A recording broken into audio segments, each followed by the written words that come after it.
Wa syarrul umur muhdatsatuha fa inna kulla muhdatsatin bid'ah wa kulla bid'atin dalalah wa kulla dalalatin finnar. Iyadzan billahi minan nar. Naam ya ibadallah, sidang jamaah Jum'ah di Masjid Al-Imam Muqbil Al-Wadi'i di Darmasraya, Sumatera Barat. Dikeluarkan oleh Imam Al-Bukhari dan Muslim dari sahabat Muawiyah ibnu Abi Sufyan. Berkata Rasulullah sallallahu alaihi wa ala alihi wasallam, "Man yuridillahu bihi khairan yufaqihu fid din." Barang siapa yang Allah menginginkan kebaikan kepada seseorang, dan khairan di sini dalam keadaan nakirah, dan di ilmu usul serta di ilmu lughatil arabiyah nakirah idza jaa fi sighati asyart yufidul umum, bahwa nakirah jika datang dengan siap syarat memberikan makna general, memberikan makna bersifat umum, seperti man yuridillahu bihi khairan, barang siapa yang Allah inginkan kebaikan. Maka khairan, kebaikan di sini nakirah fi siyaqi syarat memberikan makna umum, kebaikan di dunia dan kebaikan di hari akhirah. Apa itu jawabnya? Yufaqihu fid din, dengan diberikan hidayah oleh Allah, menjadi orang yang bertafaquh fid din, menjadi orang yang alim pada agamanya.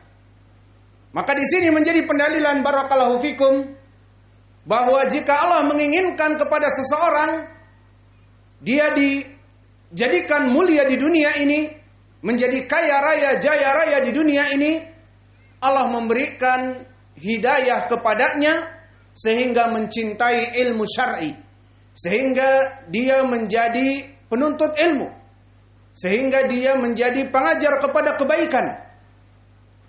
Maka dari sini kita bersyukur kepada Allah, di mana Allah telah memudahkan hidayah kepada kita, karena Allah telah memudahkan bagi kita untuk menuntut ilmu, dan Allah memudahkan kepada anak-anak kita untuk menuntut ilmu. Maka ini semuanya adalah kenikmatan dari Allah yang Allah berikan kepada kita. Man yuridillahu bihi khairan yufaqihu fid din, berarti Allah menginginkan kebaikan dunia dan akhirat kepada kita. Di saat Allah memberikan hidayah kepada kita dan anak-anak kita agar bertafaquh fid din, agar mempelajari ilmu syar'i, agar mengetahui yang halal dan yang haram, agar mengetahui bid'ah dari sunnah, agar mengetahui tauhid dari kesyirikan, agar mengetahui kekufuran dari keislaman. Maka di sini wajib bagi kita untuk mensyukuri nikmat yang Allah berikan kepada kita, nikmatul hidayah. Karena hidayah ini barakallahu fikum, meskipun seorang rasul yang dibekali ilmu Al-Quran dan sunnah seperti Nabi kita dan para rasul-rasul sebelumnya, dan kemudian ilmu itu diwariskan kepada para da'i ilallah, yang mana ada seorang da'i yang mempunyai ilmu, namun ilmu tersebut bisa dijadikan sebagai sumber untuk memberikan hidayah, karena seseorang mengajak kepada dakwah yang hak dengan ilmu. Maka Allah berfirman kepada Nabi Muhammad, "Innaka la tahdi man ahbab, innaka la tahdi ila siratim mustaqim." Maka wahai Muhammad, sungguhnya engkau itu la tahdi, pasti akan memberikan hidayah ila siratil mustaqim, dengan ilmu yang ada. Namun dari ilmu-ilmu ini, seperti para anbiya yang mempunyai ilmu dari Allah langsung, dan para asatidah, para masyayikh yang mempunyai ilmu warisan dari para nabi, yang mana dia belajar dan belajar, maka bisa jadi ilmu tersebut bisa memberikan hidayah kepada anak-anaknya, dan bisa jadi juga tidak bisa memberikan hidayah kepada anak dan kerabatnya. Maka Allah berfirman tadi di dalam ayat Al-Qur'an, innaka latahdi ila siratim mustaqim, bahwa sungguhnya kamu wahai Muhammad pasti akan memberikan hidayah, maknanya hidayah petunjuk saja. Dan begitupun para asatidah, para masyayikh memberikan hidayah petunjuk kepada murid-muridnya, anak-anaknya dan kerabatnya, itu saja hak yang ada pada para nabi dan pada para penyeru kepada kebaikan. Dengan ilmunya dia mengajari manusia kepada kebaikan. Namun apakah mengkonsekuensikan bahwa anaknya dan kerabatnya dan pengikutnya dan murid-muridnya mendapatkan hidayah dari ilmu tersebut? Jawabnya tidak. Maka Allah berfirman di dalam ayat Al-Quran, laisa alaika hudahum walakinallaha yahdi man yasha. Maka wahai Muhammad, tidaklah bagi kamu itu bisa memberikan kepada seluruh yang kamu inginkan hidayah, karena Allah yang memberikan hidayah kepada orang-orang yang dicintainya. Dan di dalam ayat yang lain, kalau tadi di Al-Baqarah, sekarang di Al-Qasas, innaka la tahdi man ahbabt walakinallaha yahdi man yasha. Maka sungguhnya kamu tidak akan mampu untuk memberikan hidayah kepada orang-orang yang kamu cintai, karena Allah akan memberikan hidayah kepada siapa yang diinginkan. Maka hidayah yang kedua ini adalah hidayah taufik wal ilham. Maka dari sini kita mengetahui hidayah itu dari segi penyampaian dan diterimanya kembali kepada dua hidayah. Hidayah yang pertama hidayah dalalah wal irsyad, di mana seorang dai dan seorang nabi menyerukan kepada jalan yang hak dengan hidayah, yakni ilmu syar'i, ilmu yang dia pelajari. Maka di sini Nabi Muhammad dikatakan innaka latahdi ila siratim mustaqim. Kamu pasti akan memberikan pengajaran kepada manusia dengan baik dan benar karena kamu menguasai Al-Qur'an dan Sunnah. Dan begitupun para dai yang mempunyai Al-Qur'an dan Sunnah bisa memberikan hidayah dengan ceramah-ceramahnya, dengan kajian-kajiannya, dengan khutbah-khutbah Jumatnya. Namun hidayah yang kedua adalah taufik wal ilham. Apakah orang-orang yang didakwahi dengan para nabi dan para dai-dai dengan ilmu yang mumpuni tadi, kemudian semuanya menerima qabul, menerima dan masuk kepada Islam, dan menerima masuk kepada manhaj yang hak dari ahli sunnah wal jamaah as-salafiyah? Jawabnya never ever, tidak bisa. Meskipun itu yang diinginkan para nabi, namun jika Allah tidak menginginkan hidayah taufik wal ilham, maka tidak akan pernah bisa hidayah menembus hati-hati mereka. Maka contohnya sangat banyak. Yang paling dekat tentang Nabi kita Muhammad sallallahu alaihi wa ala alihi wasallam. Maka Nabi kita Muhammad mempunyai ilmu yang mumpuni, di mana Al-Qur'an diturunkan kepadanya dan lisannya menjadi sunnah. Dan lisannya semuanya ucapannya benar, hujjah, dalil. Seperti Allah berfirman, "Wa ma yantiqu 'anil hawa in huwa illa wahyun yuha." Maka tidaklah yang diucapkan Muhammad itu ucapan manusia biasa, tetapi dia adalah wahyu yang diturunkan oleh Allah kepadanya. Namun dari ilmu yang mumpuni ini, dari hidayah dalalah wal irsyad, apakah mengilzamkan kerabat-kerabatnya bisa masuk kepada Islam? Jawabnya tidak semuanya. Sehingga tidak mutlak keluarga Nabi menjadi penghuni surga. Sehingga dakwah Nabi itu nepotisme. Dakwah Nabi itu harus mengharuskan keluarganya masuk kepada Islam dan dicintai oleh Allah, tidak. Karena hidayah yang kedua, hidayah at-taufiq wal ilham, adalah pilihan Allah Jalla wa'ala. Seseorang menerima Al-Quran dan Sunnah, di hatinya itu pilihan Allah. Maka jika kita lihat bagaimana dakwah Nabi, dia sangat mencintai pamannya Abu Talib, dan Abu Talib sangat mencintai keponakannya, yang mana setelah meninggal bapaknya Abdullah, maka dia yang yatakafal dari seorang yatim, maka dibimbing dan dibina menjadi laki-laki dewasa yang cerdas, yang amanah, dan seorang laki-laki sejati. Maka Abu Thalib sangat dicintai oleh nabinya. Di saat dikabarkan di hadis yang muttafaqun alaih dari Musayyib ibni Hazn, lama ja'at al-maut, lama hadarat Abu Thalib al-maut, maka di saat Abu Thalib sekarat, orang yang dicintai Nabi sekarat, maka Nabi tergopoh-gopoh mendatanginya dan berkata, "Ya am, qul la ilaha illallah, kalimatun uhaju laka biha indallah." Maka wahai pamanku, di pertemuan terakhir, dakwah terakhir ini, please ucapkan la ilaha illallah. Tidak ada sesembahan yang hak kecuali Allah. Maka Abu Thalib yang mencintai keponakannya, dan dia mencintai juga kelompok kufar Quraisy, di sebelahnya ada teman kental mereka, the old friend Abu Jahal dan Abdullah ibnu Abi Umayyah. Dan keduanya mengajak kepada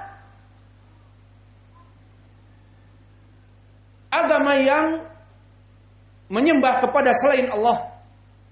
Dengan sikap solidarnos, di akhir hayat dia katakan, di saat Nabi mendakwahi tauhid dan mengajak kepada agamanya, dikatakan oleh dua gembong Quraisy ini, "Atarghabu an millata Abdul Muttalib?"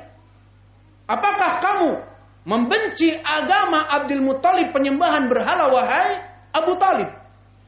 Membenci agama Abdul Muttalib, wahai Abu Thalib. Maka kalimat ini kalimat solidarnos yang menyentuh hati Abu Thalib. Karena maknanya, wahai Abu Thalib, kata Abu Jahal dan Abdullah ibnu Abi Umayyah, bukankah kita dulu bersama-sama menyembah agama Abdul Muttalib dan kita menjadi sanadid Quraisy, menjadi kelompok Quraisy yang terkenal? Maka apakah di akhir hayatmu kamu akan meninggalkan kami, mengikuti agama baru yang dibawa oleh keponakanmu Muhammad? Itu makna kalimat solidarnos di sini. Maka Abu Thalib yang mencintai dua orang sahabatnya tidak ingin membuat malu dan sungkan. Meskipun diajak oleh keponakannya seorang nabi kepada ibadat tauhid, maka zahirnya Abu Thalib enggan dan tidak bisa untuk membuat hati kedua sahabatnya ini menjadi resah dan gundah gulana.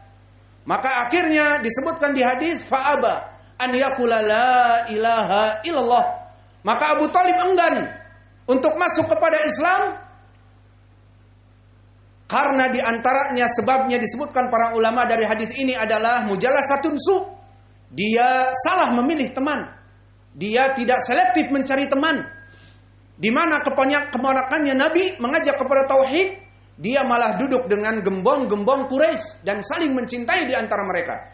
Maka akhirnya karena kalimat solidarnos tadi dari Abu Jahal dan Abdullah bin Abi Umayyah, tertutuplah hati Abu Thalib dari hidayah, maka dia enggan untuk masuk kepada Islam, lebih memilih agama Abdul Muttalib karena kedua gembong Quraisy, teman kentalnya, the old friend, ada di sebelahnya, agar merasa tidak enak.